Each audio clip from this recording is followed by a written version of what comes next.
Gareth Southgate wants to make sure that England come away with the Euros, it is time for him to make some bold decisions, because if they keep playing the way they're playing throughout this tournament, they will not win the Euros, whether that be getting through the Netherlands or whether that be falling short to Spain. If the same team keeps getting rolled out by Gareth Southgate, there is no way England will win the tournament. They have the best squad left in the tournament after France getting knocked out by Spain.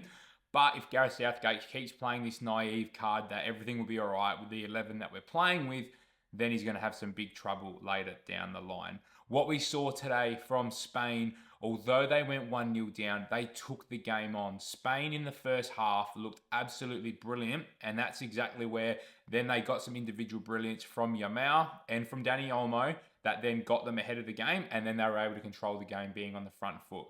We have not seen England do that at all this tournament, and that is what I want to see from Gareth Southgate. Is he's going to have to make some bold decisions on his starting 11 to get some players that are going to take some risk and want to win the game rather than just hold on and play for penalties, which is what we've seen so far throughout the tournament. What I'm going to propose is two different starting 11s that Gareth Southgate could potentially use against Holland.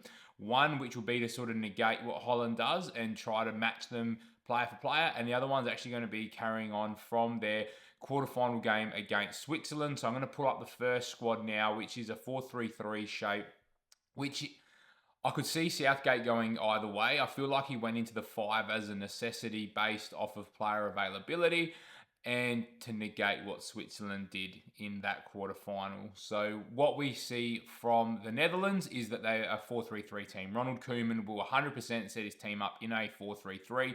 That will not change whatsoever. Oh, sorry, not a 4-3-3. Ronald Koeman will set his side up in a 4-2-3-1, which is what Gareth Southgate has been using so far throughout the tournament. So you'll see the side that's on screen now. So I've got Pickford there in goal. That's not going to change at all. Then we've got Kyle Walker at right back and John Stones on the right-hand side of defence. Once again, that's not changed all tournament or other than going in the back three where they play together. But I don't see that changing if Southgate is to go into a 4-2-3-1. I see Guehi coming back straight into that left centre-back role. Although Konza was very, very solid in the quarterfinal, I think you just don't mess with the defence, and Guehi was so good before his suspension. But what I've got here is Luke Shaw at left back ahead of Kieran Trippier. I think what this left-hand side is craving out for is someone to be able to get down the line, put balls into the box, stretch the defence to create lanes ahead of the ball for either your attacking midfielders, for the other wingers, or for the number 9 up front. And what Luke Shaw will give this side is stretching the field fully. So you've got Kyle Walker on the right-hand side going around the outside of the right winger, and then Luke Shaw will be able to create that on the left. So I do have Luke Shaw coming in for that reason. Again, if he only can get through 60, 65 minutes, then Southgate's going to need to consider what he does, because Bukayo Saka's been used somewhat in that role, although it was at right wing back. Maybe Saka then moves to left wing back and you get a Cole Palmer on the right just to keep the balance of the side. But that left full back position needs to be someone that's comfortable to go down and use the line and use the width of the pitch, which is why we've got Luke Shaw put in there at left back. Then the double pivot at the base of the midfield, I've gone with Rice and Kobbie Mainoo. Once again, Trent's been tried in there. I wouldn't be doing that now in a semi-final. So more than happy for Kobbie Mainoo to keep starting. Again, he's looking pretty solid. Young kid, a lot of energy, wants the ball, wants to win the ball, wants to do his role for the team. 100% wouldn't change that. Same with Declan Rice. Once he got a bit more freedom when England were 1-0 down, looked brilliant. You got to give Mainoo and Rice the freedom to really go and dominate this Schouten and Reinders midfield too, because they've got the experience. Reinders is a very good player, but you got to back Declan Rice in to get the job done in that middle of midfield. Then across the front three, the big decision there, I've gone with Anthony Gordon. Now, this definitely will not happen because he's only played 2 minutes so far in the tournament, but I don't think Phil Foden can keep playing on that left wing without being able to be as dynamic in that role. So he's been the big omission with Harry Kane out of my 11.